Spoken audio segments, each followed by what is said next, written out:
Hello, the spicy कढई या चॅनलवर तुमचे खूप खूप मनापासून स्वागत आहे। आज आपण इथे कांदा भजी बनवणार आहोत।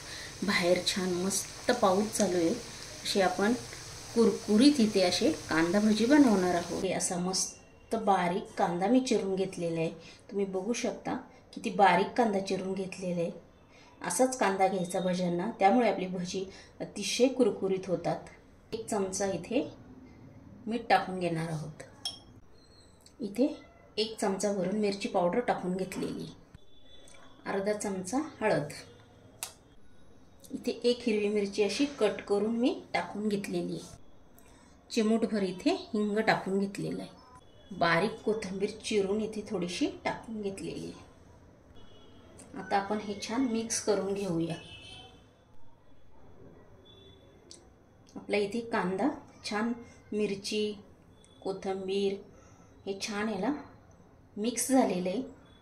असा सुट्टा करून घ्यायचा खूप, त्यामुळे आपली भजी खूप टेस्टी होतात। आता आपण हे 2 मिनिटं ठेवून देऊया। अर्धा चमचा ओवा हातावर असा इथे कुस्करून घेतलेला आहे, तो इथे टाकून घेतलेला आहे।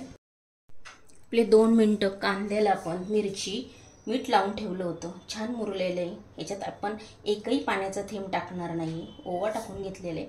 आता लागेल तसं आपण इथे पीठ यूज करणार आहोत। जसं लागेल तसं टाकून घ्यायचं आपण इथे। तुम्ही इथे लिंबू पण अर्धा पिळून टाकू शकता। आता आपण हे छान मिक्स करून घेऊया। तर इथे अजून पीठ ॲड करूया। ते अजून पीठ टाकून घेत आहे मी। आता आपण हे पुन्हा छान मिक्स करून घ्यायचं। असं पूर्ण कांदा असा या पिठामध्ये आपल्याला असं सुट्टा करून घ्यायचं की आपल्या प्रत्येक कांद्याला असं हे पीठ लागले गेले पाहिजे। इथे पीठ हे छान कांद्याला लागले गेलेले आहे। अजून थोडंसं राहिलेलं आहे, ते पण इथे मी ॲड करणार आहे। आपलं 1 वाटी पीठ घेतलेलं होतं डाळीचं, ते एवढं शिल्लक होतं, ते पण टाकून घेतलेलं आहे। 2 कांद्यांना आपल्याला 1 वाटी पीठ इथे लागलेलं आहे। इथे आपण पाणी काहीच टाकून घेतलेलं नाहीये, एक थेंब पण पाणी यूज केलेलं नाही। हातात घेतल्यानंतर असे सुट्टे सुट्टे करून आपल्याला सोडायचे, त्याच्यामुळे आपली भजी खूप क्रिस्पी होतात। तेल पण आपलं आता छान तापलेलं आहे। आता आपण भजी सोडूया। इथे आपण अशी भजी सोडायची।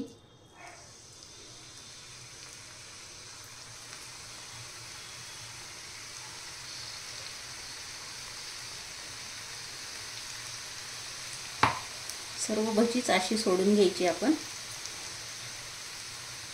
पूर्ण हाताने अशी सावकाश अशी एक एक कांदा असा सुट्टा होऊन त्याच्यात पडला पाहिजे, अशी सोडून घ्यायची आपल्याला।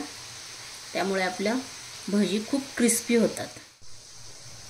अशी छान मस्त भजी सोडून घेतल्यानंतर त्याला सावकाश अशी पलटी मारून घ्यायची आपण।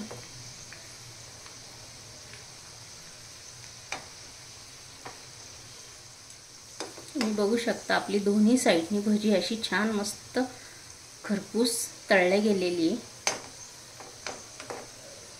आता आपण ही काढून घेऊया। एकदम खरपूस झालेली भजी।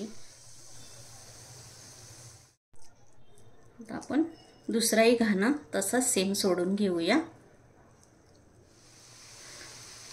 तुम्हाला ही माझी रेसिपी आवडली असेल तर लगेच लाईक करा, कमेंट करा। चॅनलवर जर नवीन असेल तर सबस्क्राईब करून घ्या। मस्त छान बाहेर पाऊस पडतोय, तुम्हीही अशी भजी बनवून बघा। व्हिडिओ आवडला असेल तर लगेच लाईक करा आणि तुमच्या मित्रमैत्रिणींनाही शेअर करा।